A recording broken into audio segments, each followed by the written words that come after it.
మేడ్చల్ జిల్లా Jawahar Nagar municipal corporation 28వ division Shri Lakshmi Narasimhaswamy కాలనీలోని సర్వే నంబర్ 691లో ఎలాంటి అనుమతులు లేకుండా గతంలో తాత్కాలిక సెల్ ఫోన్ టవర్ ను ఏర్పాటు చేయడం జరిగింది.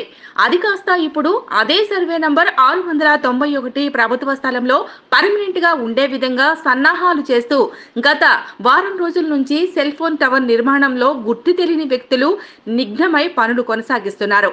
ఇదంతా జరుగుతున్న జవహర్ నగర్ మున్సిపల్ కార్పొరేషన్ అధికారులు, రెవెన్యూ యంత్రాంగం నిమ్మకు నీరెత్తినట్లుగా వ్యవహరించడం జవహర్ నగర్ ప్రజలకు ఆశ్చర్యాన్ని కలిగిస్తోంది.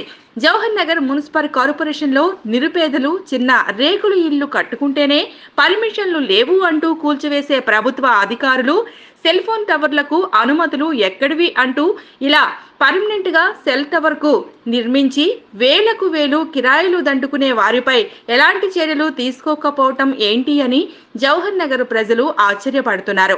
ఈ సెల్ ఫోన్ టవర్ల వల్ల చుట్టుపక్కల కుటుంబాల ప్రజలకు ప్రమాదం అంటూ శ్రీ లక్ష్మీ నరసింహ కాలనీ వాసులు, జవహర్ నగర్ మున్సిపల్ కార్పొరేషన్ తాస్ Mohan Reddy, Kapra MRO Sucharitha, Jawahar Nagar mayor Shanthi Kotesh Goud, deputy mayor Reddishetti Srinivas, Congress party senior నాయకులు, మాజీ సర్పంచ్ కారంగుల శంకర్ గౌడ్కు ఫిర్యాదు చేయటం జరిగింది.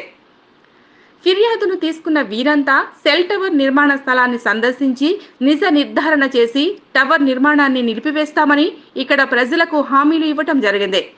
ఈ కార్యక్రమంలో శ్రీ లక్ష్మీ నరసింహస్వామి కాలనీ అధ్యక్షుడు కేకే చారి, ప్రధాన కార్యదర్శి శ్రీకాంత్, ఉపాధ్యక్షుడు వెంకన్న, కోశాధికారి నరేష్, సభ్యులు రామకృష్ణ తదితరులు పాల్గొన్నారు.